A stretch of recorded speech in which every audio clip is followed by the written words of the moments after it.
A year after its original release, we've now got Funko Fusion Deluxe Edition, bundling in all the free DLC as well as some of the paid stuff. But the core game remains the same. The question is it any good? Or is this one toy that needs to stay in the box? Watch on and find out. Funko Fusion is an action-adventure game that lets you play as heroes from, well, a random mishmash of properties. And I really do mean random. You've got Hot Fuzz rubbing shoulders with Jurassic World. You've got Scott Pilgrim next to The Thing, The Office, He-Man. It really is a random mix. But the story goes that some evil Funko dude named Eddie is doing evil stuff to take over the Wonder Worlds. And it's your job to stop him, of course. It's not winning any awards for its writing, but it's the flimsy excuse the game needed to throw Back to the Future and Shaun of the Dead together, and I'll take it.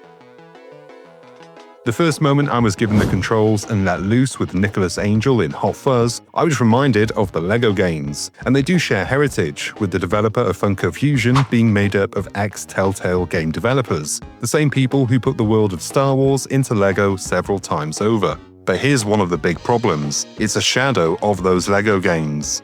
A cheap imitation that doesn't really compete, and it doesn't help that the majority of its characters are unknowns for kids. And I'm using my own boy as a measuring stick. How many 9-year-olds are fans of Back to the Future? They get their questionable teen/crazy old dude stories from Rick and Morty. And The Thing? I haven't even seen The Thing. Of course, I know about it, but that's because I've been wandering this earth for 35 years, soaking in all the pop culture knowledge. So for older players, it's a little easier to connect, but for the kids who won't be familiar with these properties, they'll be quickly turned off. That's if the gameplay doesn't do it first. I wish I had more good things to say about the gameplay, but the reality is, it's pretty shallow, and while there are some good ideas, some clever mechanics, and moments of brilliance, they're overshadowed by a ton of frustration and repetition. It doesn't help that the game is far too expectant of the player. We complain that modern games are too hand-holdy. The Funko Fusion's problem is the other way around. It gives you stuff to do, but doesn't explain how to do it. I don't need a checklist with every point explained, but being left to wander around for half an hour, hoping the game will throw you a hint, is frustrating. And I'm a grown-up. Kids, forget it. They'll bail the first time they're left clueless. The combat could have been the saving grace, but sadly, it's not. It's serviceable, it gets the job done. You've got ranged combat, which is standard third-person shooter stuff, though no cover mechanics here, thankfully. It's pretty simple. And you've got melee. And you've also got dozens of characters with their own moves and weapons. But the combat has no character. LEGO is distinctive with its smash everything and collect studs gameplay. The combat in the earlier LEGO games was very simple, but it was fun, accessible, and rewarded you every time. Funko Fusion doesn't have that standout trigger. It's too reliant on, hey, we've got The Office and Hot Fuzz in one game. It's not very satisfying, though it is very cool seeing each character's way of fighting, but the combat is very basic, and the AI is so willing to die, they mostly just run right at you, meaning mashing the melee button is the easiest way to get rid of them. And the boss fights, well, repetitive is the word, and I'm going to repeat it. Repetitive. While I've run Funko Fusion over the coals for being a bit middling, I can't fault it for its presentation. The game looks great, and there is some fun to be had having Michael Scott running around beating people or shooting grannies to death as Nicholas Angel. You know, for the greater good. But this brings me to what I consider to be the game's fatal flaws. Two, namely. The first is that unlike the LEGO games where you've normally got a small posse of characters following you around, here you're on your lonesome. If you want to swap characters, you'll have to go to a Funko Pop figurine box and swap out there. A brilliant bit of in-game advertising, sure, all at the expense of the player.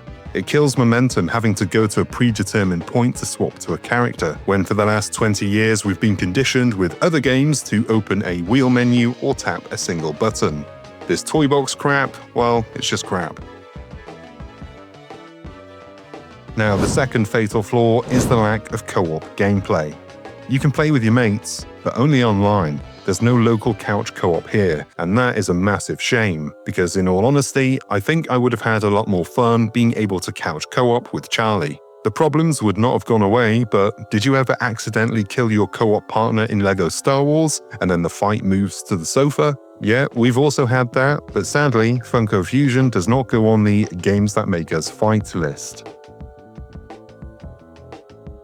For a first outing, it's not a total catastrophe, but it's not a great, majestic, triumphant debut either. It's rough. The gameplay needs refining, and the connective tissue between the wonder worlds that smash the random properties into a single game could be more convincing. In fact, I think in contrast to the LEGO games, where I miss the simple grunts and Funko Fusion needs voice acting for its unfamiliar characters. Relying on the audience to know who's who and what's what is a step too far. The broader issue is that Funko Fusion doesn't have a solid audience that it can target convincingly. I can tell you now, my kid doesn't know the first thing about Jaws or The Office, and there are plenty of properties here aimed at adults, but the game is clearly built with a younger audience in mind. But parents may look at the back of the box, or the digital store page, see The Thing, Walking Dead, and say, nope, not for my kiddo.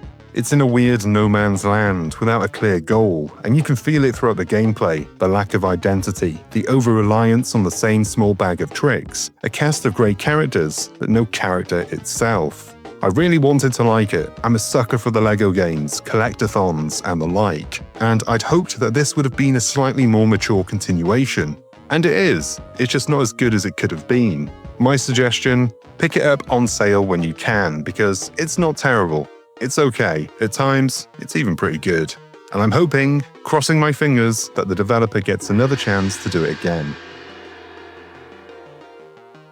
And that is the end of this video. And look, more stuff to watch. But before you click on another video, do remember to hit the like and subscribe buttons below and give the bell icon a ding so you're notified whenever there's something new to watch. I've been Chris, you've been gorgeous, and I'll see you on the next one. Until then, cheers my dears.